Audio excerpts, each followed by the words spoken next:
오늘 우리에게 주시는 하나님의 말씀은 여호수아 1장 1에서 9절입니다. 성경을 가지고 계신 분들은 함께 찾아주시기 바랍니다. 다 함께 봉독하겠습니다.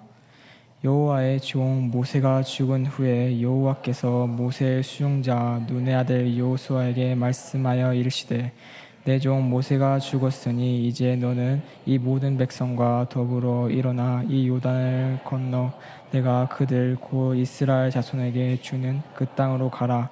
내가 모세에게 말한 바와 같이 너희 발바닥으로 밟는 곳은 모두 내가 너희에게 주었노니 곧 광야와 이 레바논에서부터 큰 강, 곧 유브라데 강까지 해쪽 속의 온 땅과 또 해지는 쪽 대해까지 너희의 용토가 되리라.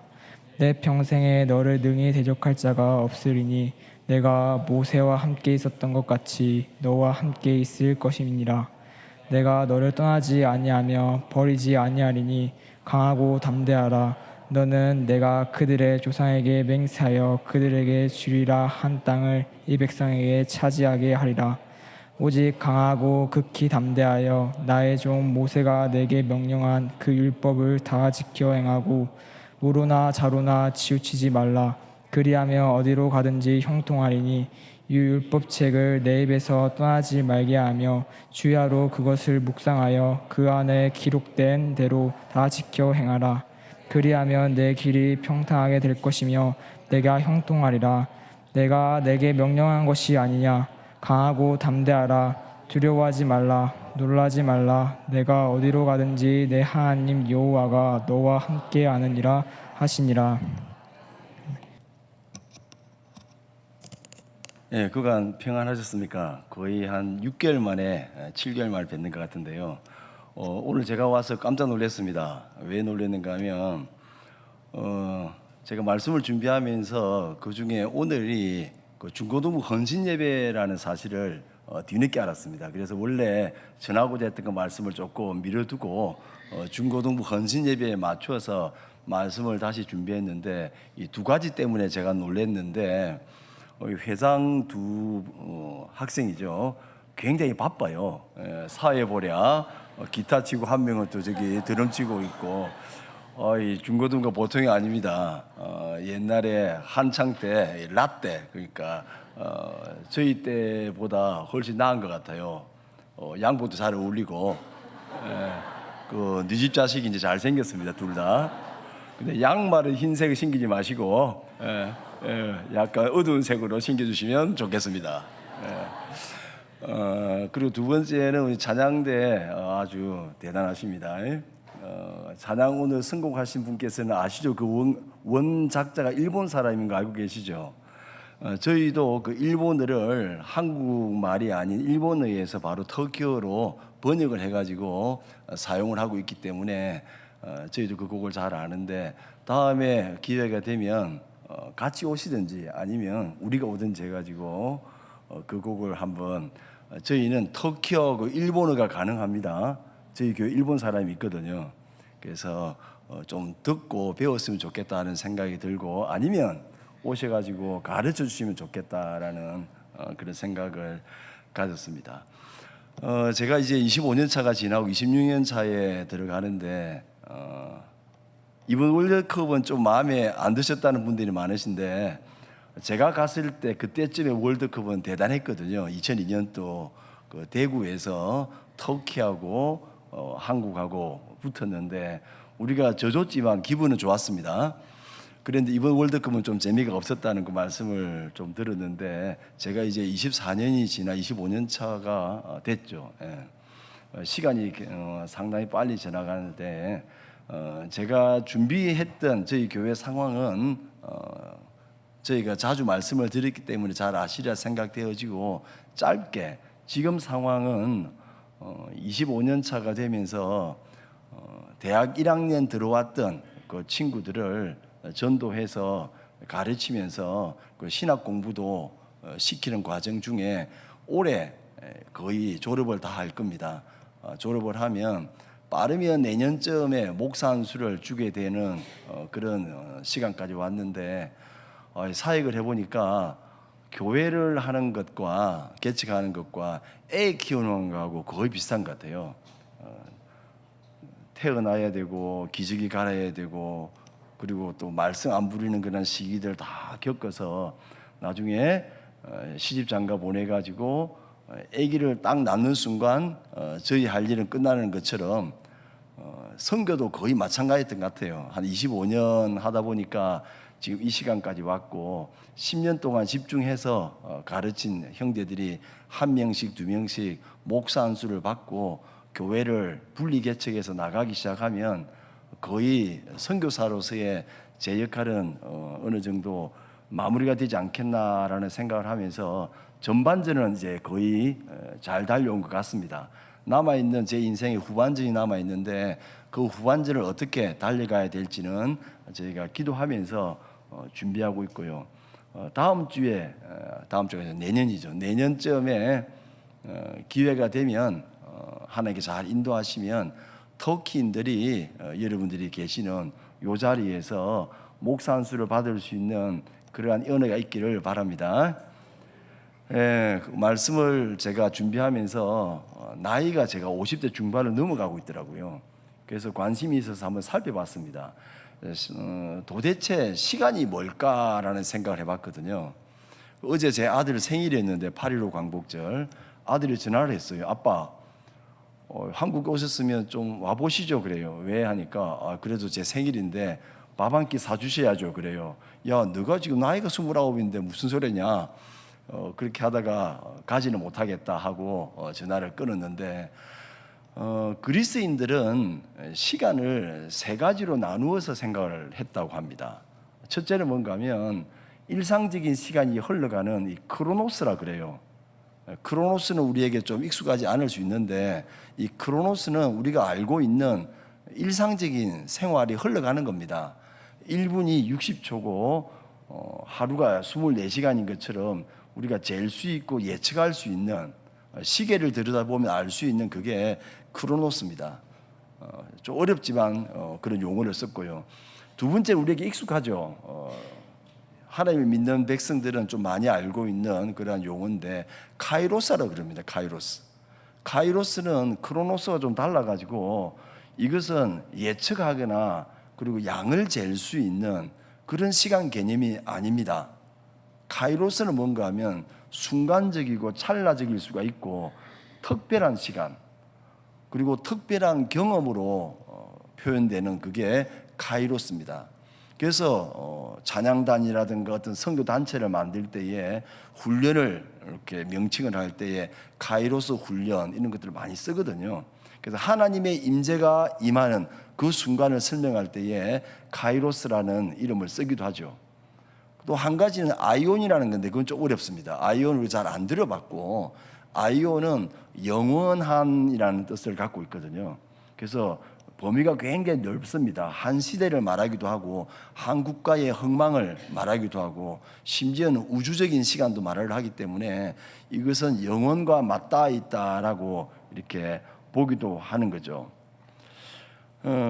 그래서 우리가 이 시간 개념을 가지고 우리가 살아가야 되는데 제가 알기로는 이 크로노스라고 하는 일반적인 시간이 흘러갑니다. 아침이 되고 오후가 되고 저녁이 되고 밤이 되는 이 흘러가는 시간이 있는데 그 일상적인 시간 위에 어느 순간 갑자기 닥치는 하나님의 만지시는 순간이 있어요.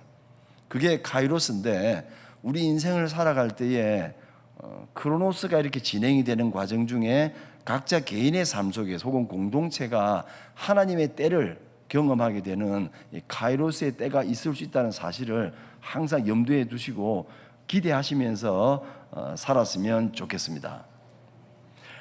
이스라엘 백성들의 역사를 이야기할 때에 성경에는 성경을 기초로 했을 때에 그들의 시대를 8가지 시대로 나누는 것을 우리가 볼 수 있죠. 성경학자들이 그렇게 8개로 구분을 해 놓았는데 첫째는 뭔가 하면 아브라함을 불러서 하나님께서 아브라함과 이삭과 야곱의 하나님이라고 하시는 족장 시대가 있었죠. 그 두 번째는 출애굽을 해서 광야 생활을 하는 그러한 시대를 아실 겁니다. 출애굽기까지. 그 다음 세 번째는 가나안 정복을 해 나가면서 사사 시대가 열립니다. 오늘 우리가 읽었던 이 본문이 사사시대에 걸쳤다는 것을 아실 겁니다. 그리고 사사시대가 끝났을 그쯤에 되면 이제 이스라엘은 민족 단위에서 국가 단위로 이렇게 신정국가를 만들게 되어지는데 그것이 통일 국가 시대죠.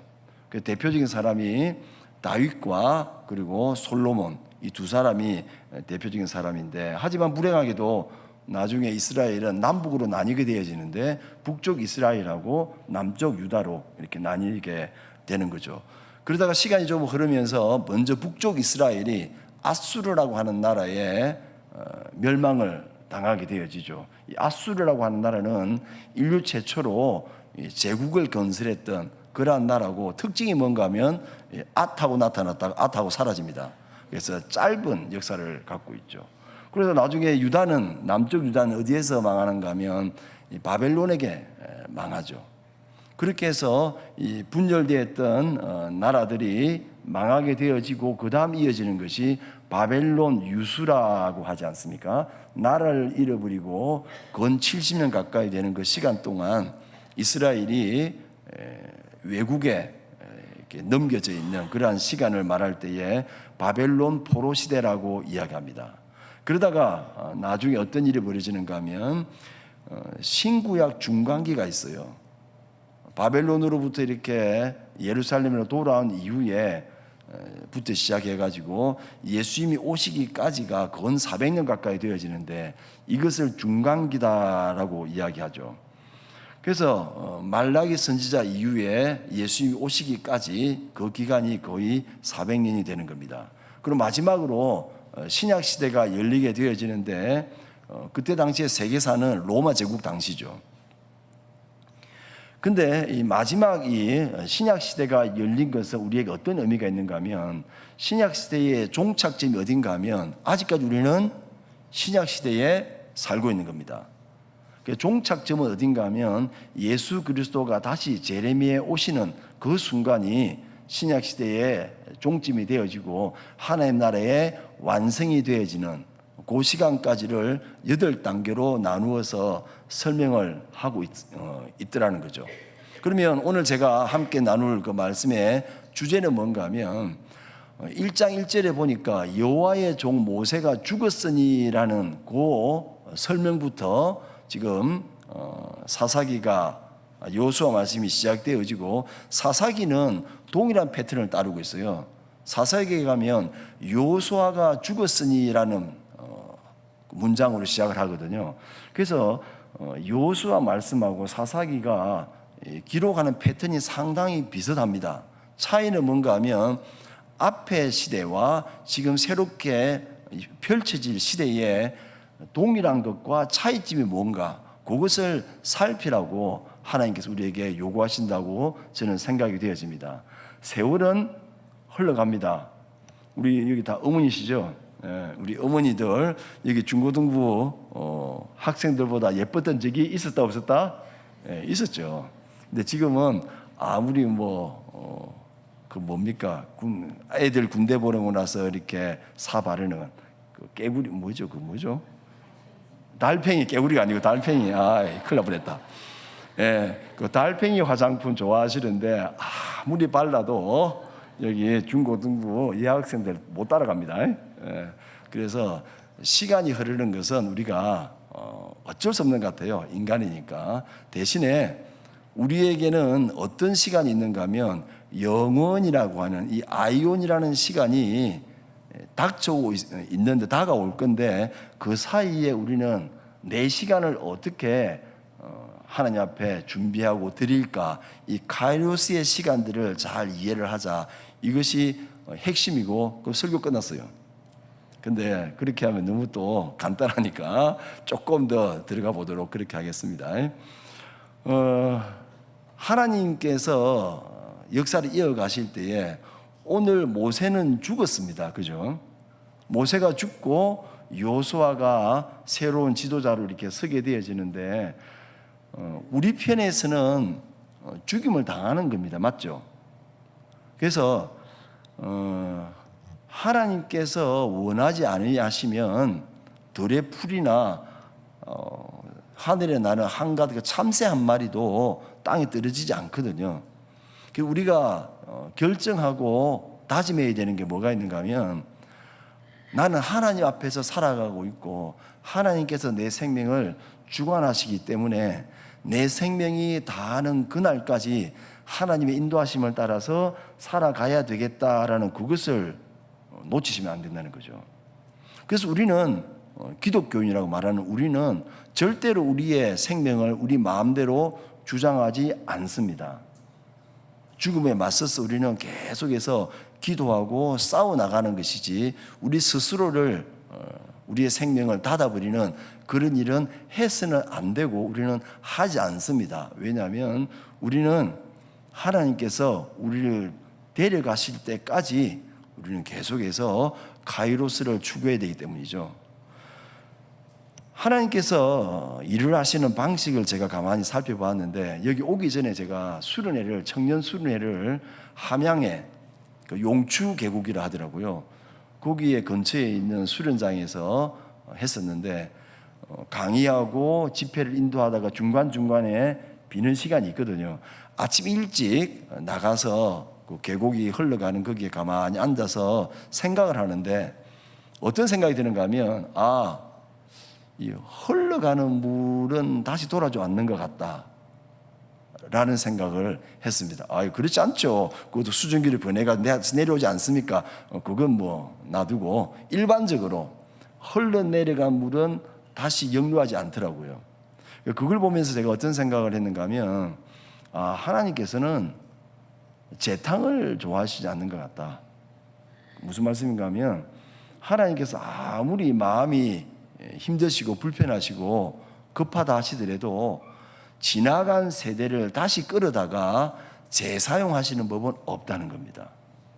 제가 볼 때 여호수아보다는 모세거든요. 그럼 하나님께서 모세를 계속 쓰시든지, 아니면 여호수아가 좀 시원찮아 보이면 여호수아를 내려앉히시고 다시 모세를 불러오시면 되지 않겠느냐, 이런 생각을 해본 적이 있습니다. 가령 우리나라 옛날에 그 연평해전이라고 있었지 않습니까? 서해 이쪽에서. 그때에 좀 억울한 면들이 많죠. 우리 생각에는 이순신을 다시 데려오면 안 될까, 소환하면. 이런 생각이 들 수 있지만 그럴 수는 없다는 것이 우리 인생입니다. 제가 대학생 때인가 봤던 영화가 있어요. 그때 그 좀 어려워가지고 어떻게 외웠는가 하면, 벽 뚫고 퓨처. 아시는 분도 있을 겁니다. 그게 원작 이름은 Back to the Future입니다. Back to the Future. 벽 뚫고가 아니고, 발음이 어렵잖아요. Back to the Future. 어려우니까 벽 뚫고 Future. 이건데, 벽을 팍 뚫고 미래의 사람들이 들어오기도 하고 과거의 사람들이 막 왔다 갔다 합니다. 혼돈스러워요. 그래서 하나님께서는 그렇게 혼란스럽게 일을 하시지 않습니다. 갑자기 모세가 왔다 가고, 그리고 갑자기 우리 주기철 목사님 왔다 가시고 하면 곤란하지 않습니까?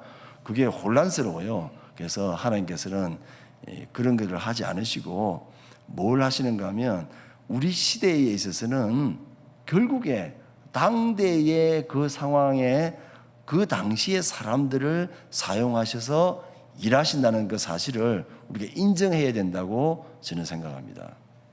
걱정이 많죠. 심지어 조선왕조실록이라는 그 책에 보면 그 숙종 때라 그래요. 숙종 때에 뭐랬는가 하면, 요즘의 젊은 것들은 학문에 정진하지 않고 아주 가벼운 어떤 얕은 거기에서 놀고 앉았다, 뭐 이런 식으로 불평을 막 늘어놓는 그 문구가 있습니다. 조선시대 때도 그런 일이 있었는가 봐요. 젊은 사람들에 대한 불신이라든가 또 좀 불안함이랄까, 이런 게 있었던 것 같습니다. 근데 오늘 우리가 중고등부를 볼 때에, 저것들 진짜 잘하긴 하겠나? 우리 교회가 제대로 이렇게 계속 잘 될 수 있을까? 염려가 많으신 줄 압니다. 하지만 불변의 진리, 왕년에 잘하셨던 분을 데리고 여기에 중고등부를 이어갈 수는 없어요. 제가 깜짝 놀랐던 게, 사회도 고등부 회장을 시키고 기도를 중등부 회장을 시키는 교회는 거의 없습니다. 저도 중고등부 출신, 그 회장 출신인데 사회 안 시켜줬어요. 부장 집사님이 하셨지. 근데 오늘 보니까 중고등부 회장들을 이렇게 시키시는 걸 보니까 생각이 아주 많으신 것 같습니다. 그래서 하나님께서는 우리가 당하고 있는 이 상황을 극복해 내면서 계속해서 나아가게 하실 때에 누구를 사용하시는가 하면 우리를 사용하신다는 겁니다. 그래서 과거에 대한 추억 한두 번은 회상해 보고 지혜를 얻는 것은 필요합니다. 하지만 너무 거기에 머물러 있으면 미래를 향한 우리 현재의 준비가 잘 안 될 수 있다는 거죠. 제가 어떤 분이 하는 그 말씀을 들었는데 그 말씀에 깊이 공감을 합니다. 뭔가 하면 우리의 현재, 지금 이 모습, 이 현재는 우리의 과거의 결과이고, 맞죠? 우리의 미래는 지금 내가 어떻게 무엇을 하고 있는가에 달려 있다. 이 말씀을 설교 중에 하시더라고요. 그 주님의 교회 이재철 목사님, 그분이 설교 중에 그런 말씀을 하시는 걸 제가 들은 적이 있는데 그게 귀에 딱 꽂혔어요. 그래서 그 말씀을 듣고 어떤 생각을 했는가 하면 결정을 했습니다. 과거에 대해서 불평하지 않겠다. 과거에 대해서 불평하지 않고 감사의 마음으로 이렇게 변화시키는 노력을 하겠다라고 생각을 하면서 사람에 대한 원망이라든가 어떤 과거에 대한 기억들에 대해서 끊어내는 그 연습을 자주 하고 있습니다.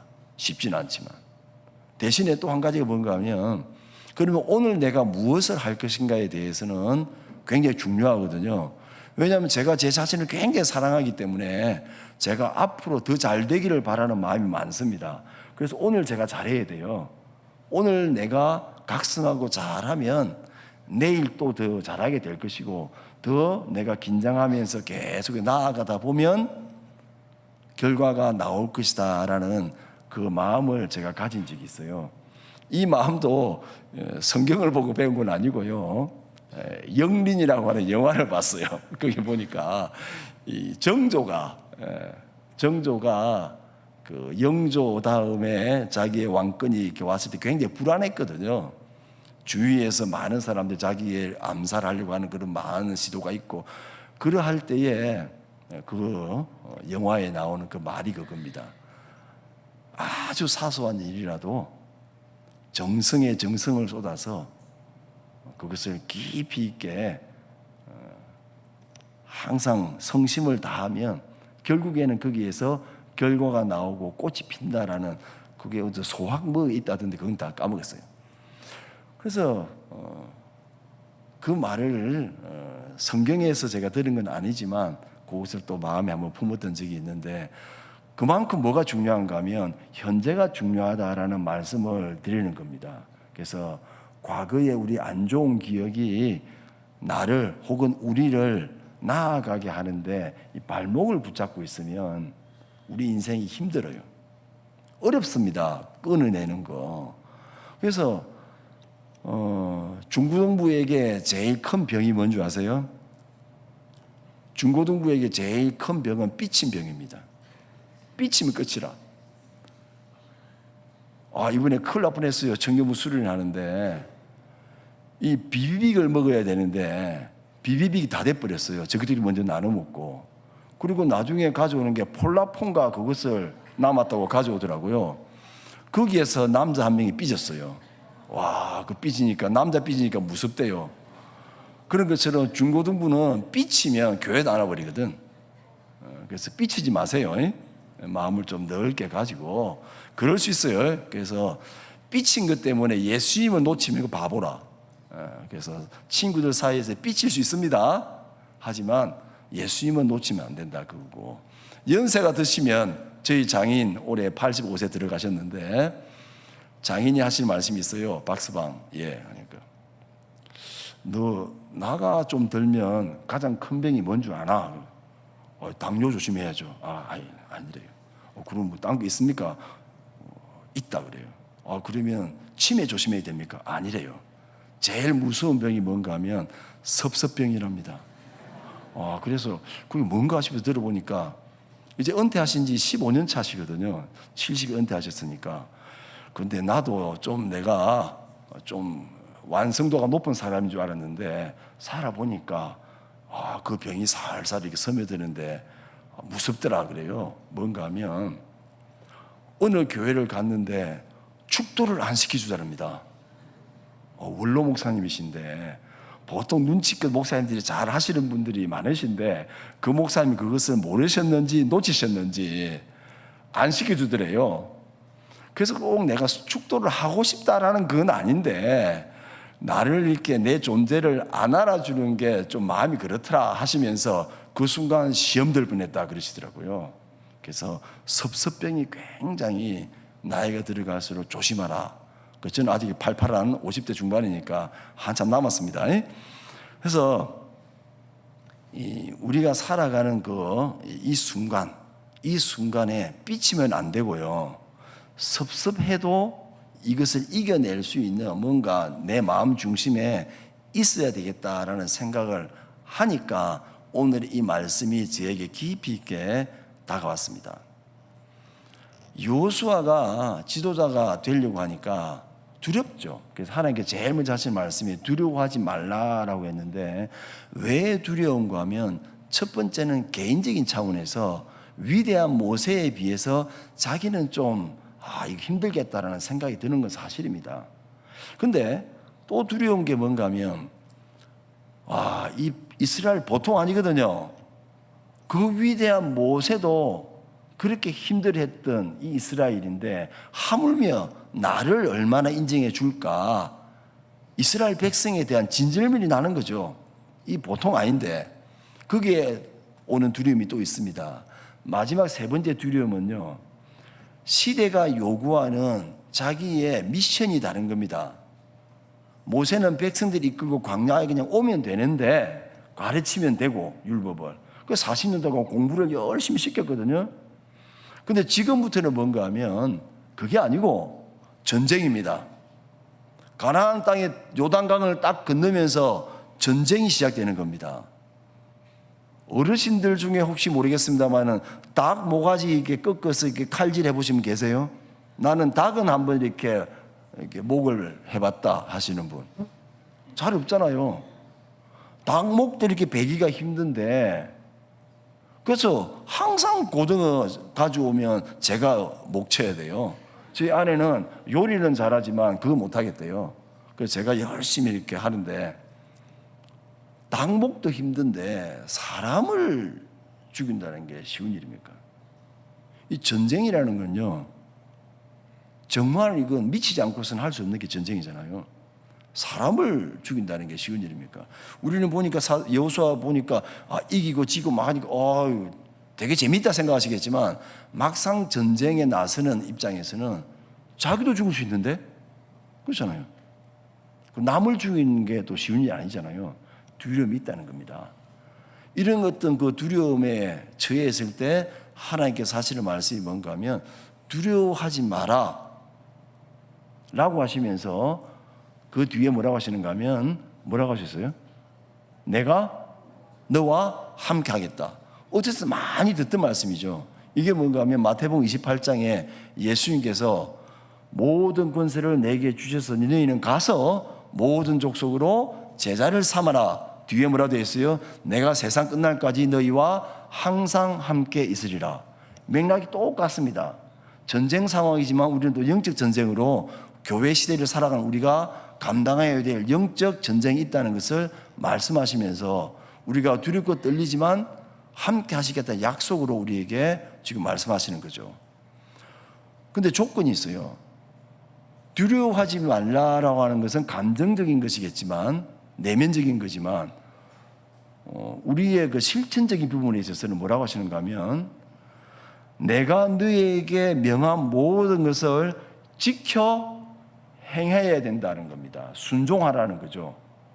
그래서 전쟁을 하는 방식도 하나님께서 정하시는데 여러분 여리고 성은 하루에 한 바퀴 돌고 아무 소리도 안 내고 마지막 날에는 7바퀴를 도는 게 여러분들 쉽다고 생각하십니까? 결코 쉽지 않습니다. 이게 여호수아가 훈련을 잘 받았고 잘 시키는 사람이었기 때문에 가능한 것이지. 우리 군대 다녀오신 분들 아시잖아요. 군대에 가면 제일 먼저 하는 게 뭐였습니까? 줄 서는 겁니다. 줄을 세우고 그 다음에 제식 훈련을 시킵니다. 앞으로 가, 좌양자, 우양우, 뒤로 돌아가. 이거 하면요 꼭 있어요. 어떤 애가 있어요? 이렇게 오는 꼭 있어요. 저도 봤어요. 그 친구 제가 알기로는 서울대 출신이거든요. 하물며 서울대 석사하다가 왔대요. 우리 그 부대 생활할 때에 두 형이 있었는데 한 명은 카이스트 하다 왔고 한 명은 서울대 석사하다 왔어요. 딱 보니까 우리보다 한 3-4살 많아. 근데 하는 짓은 시원찮아요. 제가 말씀드린 것처럼 오른발하고 오른손이 같이 올라갑니다. 왜 이렇게 제식훈련을 시키는가 하면 군인의 기본은 줄 서는 거하고 그리고 제식훈련입니다. 왜냐? 돌격 앞으로 했는데 잠깐만 좀 생각을 해보고요. 계산 좀 해보고 죽을 확률 얼마 되는가 계산, 이게 안 되는 거거든요. 돌격하면 대장이 와 하고 나가야 된다는 거죠. 혼을 빼놓습니다. 그래서 군대에서는 줄 서는 게 굉장히 중요합니다. 그런데 지금 요단강을 건너기 전에 여호수아가 제일 먼저 하는 게 뭔가 하면 줄을 서시오 하잖아요. 사흘 동안 준비 딱 마치고 줄을 세웁니다. 모세는 이렇게 안 했어요. 모세는 한 250만 되는 사람들이 그냥 우 하고 간 느낌이지 여기는 다릅니다. 왜? 전쟁이 시작되거든요. 여호수아가 그냥 하늘에서 뚝 떨어진 사람이라 생각하시면 곤란합니다. 여호수아가 이렇게 할 수 있는 이유는 여호수아가 크로노스의 시간이 흘러가는 그 시간 동안에 성실한 삶을 살았어요. 우리가 성경 말씀 읽을 때 오해하는 게 뭔가 하면 하나님은 항상 기적을 통해서 일하신다? 아닙니다. 제가 성경을 살펴보니까 하나님께 일하시는 방식 중에 기적을 통한 것은 한 2% 될까? 나머지 98%는요 상식선에서 흘러갑니다. 우리가 좀 착각하지 말았으면 좋겠어요. 하나님께서 필요하실 때 우리에게 기적을 베푸시고 이적을 우리에게 주실 겁니다. 하지만 기적만 바라고 그냥 누워있으면 안 된다는 거죠. 그게 뭔가 하면 여호수아가 나이가 어리지 않습니다. 지금 여호수아의 나이가 최소 70은 가까이 됐어요. 왜냐하면 여호수아는 모세가 출애굽을 시킬 때 나이가 80이었죠. 그때에 모세가 여호수아를 자기의 종으로 부관으로 임명을 합니다. 보통 부관을 임명할 때는 팔팔한 사람 하잖아요. 20대나 30대 정도. 이 팔팔한 사람을 부관으로 삼았는데 지금 시간이 40년이 지나버렸어요. 그 나이가 벌써 60이 넘은 70 가까이 된 사람이라는 거죠. 그리고 여호수아가 모세 옆에 40년 동안 했던 일이 뭔가 하면 전쟁입니다. 보세요. 출애굽 17장에 보면 모세하고 아론은 산에 올라가 높은 곳에서 이 손 들고 기도만 하고 있죠. 하나님 기도만 하고 있어요. 근데 실제로 전쟁은 누가 합니까? 여호수아가 합니다. 그러니까 우리가 전쟁을 하나님께서 두 중보자를 통해서 역사하신 것은 맞지만 그러면 여호수아가 전쟁을 왜 나갑니까? 안 나가도 되잖아요. 가만히 있고 기도만 하면 되지. 하지만 전쟁에 군사를 보냅니다. 맞죠? 여리고성을 돌게 합니다. 그것도 맞죠? 그리고 함께 함성도 지르게 합니다. 모든 것들에는 뭐가 들어가 있는가 하면 행동이 들어가 있어요. 그리고 훈련 기간이 있습니다. 여호수아가 40년 동안 모세를 통해서 학습을 받은 내용이 있다는 겁니다. 그래서 우리 중고등부는 어떻게 되느냐? 하나님의 카이로스의 때가 와요. 올 건데 그것을 캐치할 수 있는 역량이 되어야 되는데 첫째는 뭐냐? 지금 하고 있는 거 열심히 하세요. 여러분들 보고 지금 세계 선교하라고 안 합니다. 왜? 감이 안 되니까. 때가 아니라. 그럼 어떻게 해? 때가 와요. 대학생이 되면. 그 전까지는 열심히 공부해가지고 시간 엉뚱한 데 쓰지 말고 집중해가지고 지금 하고 있는 거 열심히 해요. 지금 교회에서 맡은 거 열심히 치고 이렇게 열심히 하세요. 봉사 열심히 해요. 하다 보면 어떻게 되느냐? 어느 순간 우리 이사한 목사님 맞죠? 어느 순간 예배 인도자로 이렇게 설 수도 있고, 어느 순간 하나님께서 인도하셔가지고 한 교회를 책임지는 목사로 시킬 수도 있고, 한 국가의 국방을 책임지는, 지금 국방장관이 좀 아니긴 한데, 그래서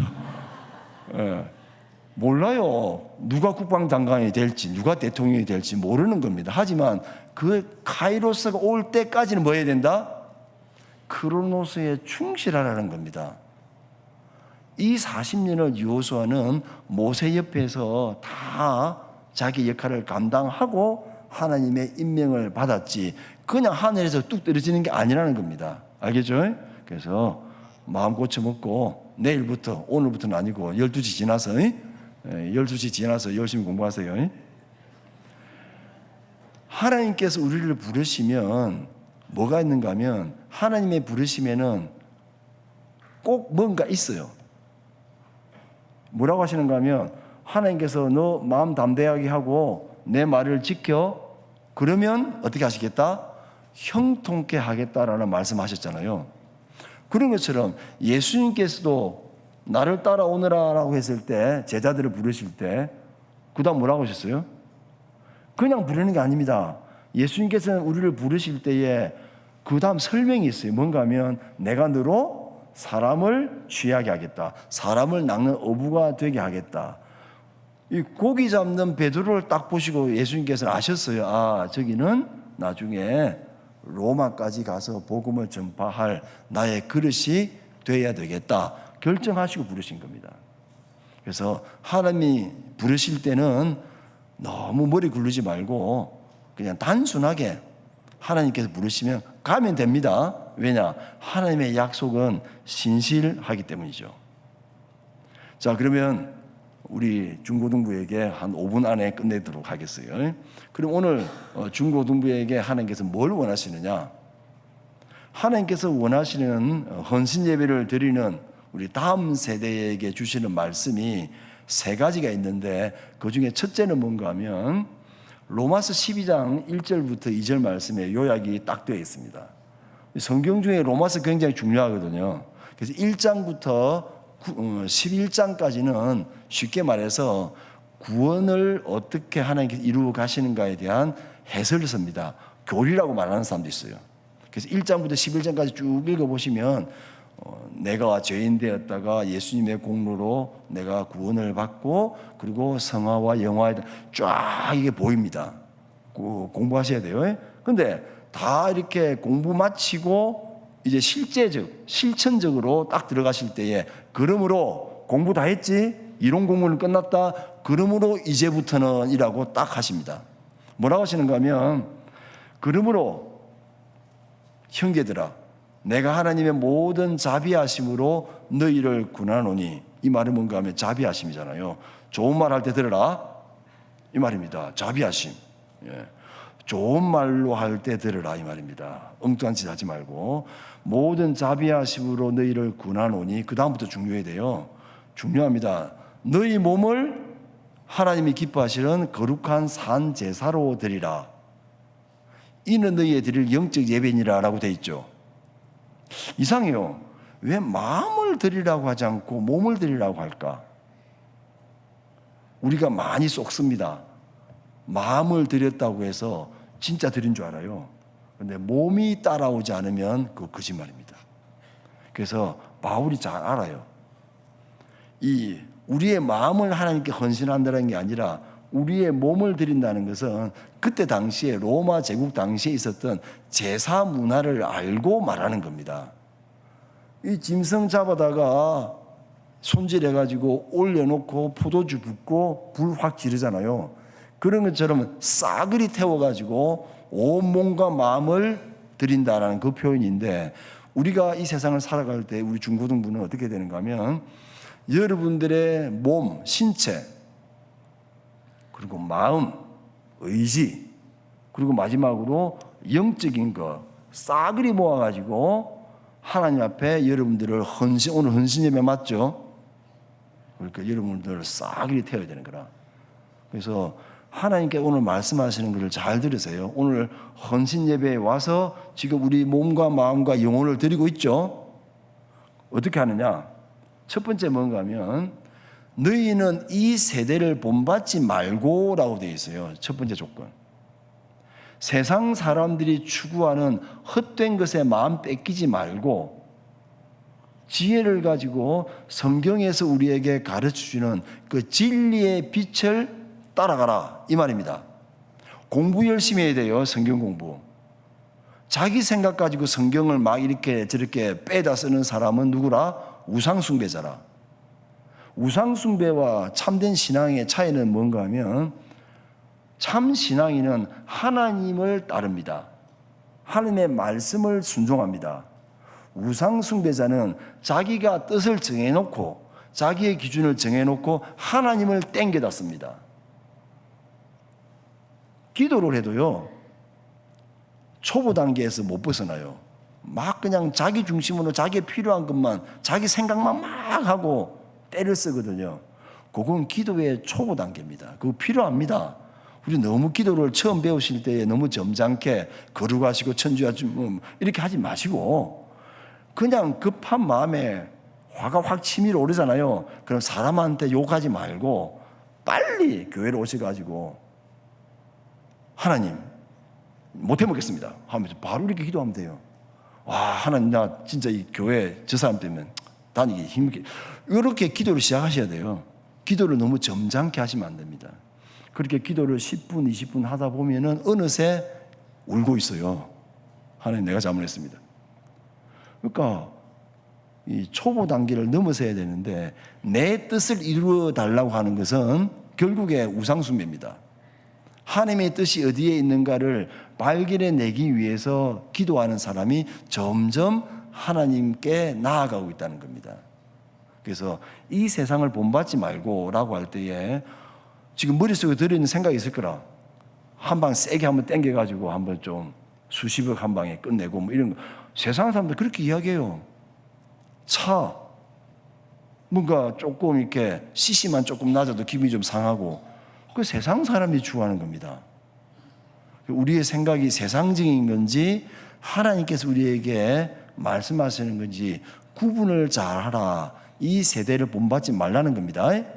그 다음에 하나님의 온전하신, 선하시고 기뻐하시고 온전하신 뜻이 무엇인지 분별하도록 하라. 지혜가 있어야 돼요. 하나님의 뜻이 무엇인지 분별해낼 수 있는 그런 자리까지 가야 된다는 겁니다. 요걸 잘 여러분들이 묵상을 하셔야 되고, 두 번째, 바울이 디모데에게 권면을 할 때에 젊은 디모데에게 뭐라고 하는가 하면 핵심은 복음과 함께 고난을 받으라라고 했어요. 예수 믿으면 좀 잘 풀리게 해야 되는데 이 바울이 우리한테 요청한 것은 복음과 함께 고난을 받으라고 초청합니다. 바울 따라 가다가는 신세 조지입니다. 조심하셔야 돼요. 근데요, 바울을 따라가는 것이 제일 안전한 방법인데 어떻게 하겠어요?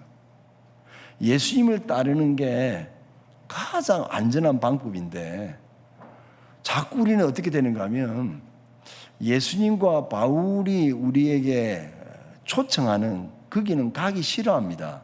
지금 딱 보니까 이 고생길이 훤하거든. 고난을 왜 받아야 돼? 근데 보니까 복음과 함께라고 되어 있죠.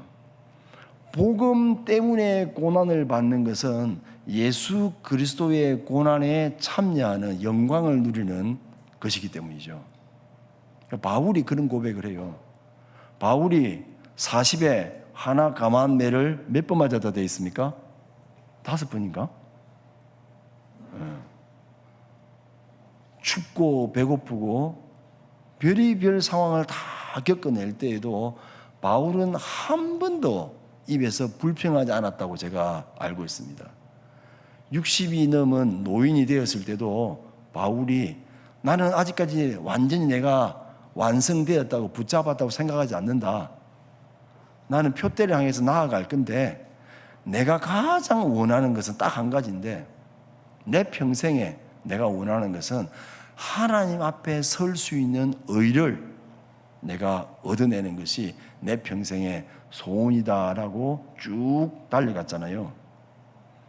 그래서 하나님께서 우리에게 요구하시는 것은 그 다음 좀 더 성숙한 단계에서는 뭔가 하면 복음과 함께 고난을 받는 자리까지 오라는 겁니다. 마지막으로 21세기를 살아가고 있습니다. 저와 여러분들이. 이 21세기는 교회의 역사거든요. 이 교회가 언제까지 갈 건가 하면 예수 그리스도께서 다시 오시는 재림의 시간까지 교회의 역사는 계속되게 되어 있습니다. 그러면 이 교회의 역사에서 우리에게 맡겨진 과업이 무엇인가? 여호수아에게 맡겨진 것은 가나안 땅을 정복하고 그 땅을 배분하는 것이, 분배하는 것이 여호수아에게 맡겨진 사명이었습니다. 그러면 2026년을 살아가고 있는 저와 여러분에게 내 사명, 우리 공동체 세관교회의 사명이 무엇인가에 대해서 모른다면, 이게 뭔가 정리가 안 되어 있다면 문제가 있다는 겁니다. 우리의 후 세대들에게 우리는 무엇을 남겨줘야 되겠습니까? 우리는 이전에 우리 세대에게 맡기신 그 시간 동안 우리가 어떻게 살아왔는가를 설명을 할 때에 하나님의 은혜와 하나님께서 우리에게 주신 승리와 하나님의 약속이 성취되어지는 것에 대한 증거를 우리 후세들에게 이야기해 주겠죠. 우리가 해온 게 있습니다. 우리 어렵게 사신 분들 많잖아요. 저도 저희 부모님을 보면서 어렵게 사시는 부모님을 보고 자란 세대이기 때문에 압니다. 저는 중간에 끼어 있으니까. 하지만 그것만 가지고는 약하다는 거죠. 우리 후세대들에게, 다음 세대들에게 너희들의 사명은 이것이다라고 가르쳐 줘야 된다는 거죠. 그리고 그 사명을 우리가 어떻게 이겨낼 수 있는가에 대해서 본을 보여야 되고, 그리고 크로노스의 시간이 흘러갈 때에 우리 중고등부 학생들을 잘 키워내야 됩니다. 모든 면에서, 신체적인 면에서, 지적인 면에서, 영적인 면에서, 모든 부분에서 우리가 신경을 엄청 써야 됩니다. 그래야 여호수아까지는 갑니다. 여호수아가 조금 아쉽습니다. 여호수아가 마지막에 나와 우리 집은 오직 여호와만 섬기겠노라, 너희들 어떻게 할래? 라고 강하게 설교는 했지만 조금 아쉬운 게 뭔가 하면 후세대를 양육하는 데 있어서는 놓쳤던 것 같아요. 그래서 사사기에 들어가면 여호수아가 죽은 후에 이렇게 시작되어지는 사사기는 주제가 뭡니까? 그때의 이스라엘의 왕이 없었으므로 그들이 자기들 소견에 옳은 대로 행하였더라. 완전 풍비박산 나버렸습니다. 가끔씩 영웅이 나타나지만 그것으로는 충분히 않았다는 거죠. 말씀을 했습니다. 우리 창원 세관교회 성도 여러분, 우리 각자의 인생과 교회 공동체가 이 크로노스가 진행되어지는 일상에서 우리는 카이로스를 위한 변화와 준비를 어떻게 하고 기다리냐에 따라서 우리의 역사가 달라진다고 저는 생각합니다. 하나님 나라의 완성을 바라보면서 진지한 자세와 기도로 준비된 올바른 행동으로 나아가면서 우리 후세대들에게 좋은 본을 보이는 세관교회가 되시기를 간절히 바랍니다. 기도하겠습니다. 아버지는 감사합니다. 우리에게 함께 예배할 수 있는 기쁨과 영광을 주셨는데, 아버지 하나님 이름을 우리가 높여드릴 때에 우리에게 힘이 샘솟고 주님의 역사를 우리가 듣고 배울 때에 용기가 솟아나는 것을 우리가 믿습니다. 세관교회를 주님께서 주님의 손으로 품으시고 크게 사용하셔서 다음 세대를 잘 준비하고 창원뿐만 아니라 대한민국과 열방에 이르기까지 그 맡은 사명 감당할 수 있는 은혜 주시기를 간절히 바라고 원하며 우리 구주 예수 그리스도 이름으로 기도드립니다. 아멘.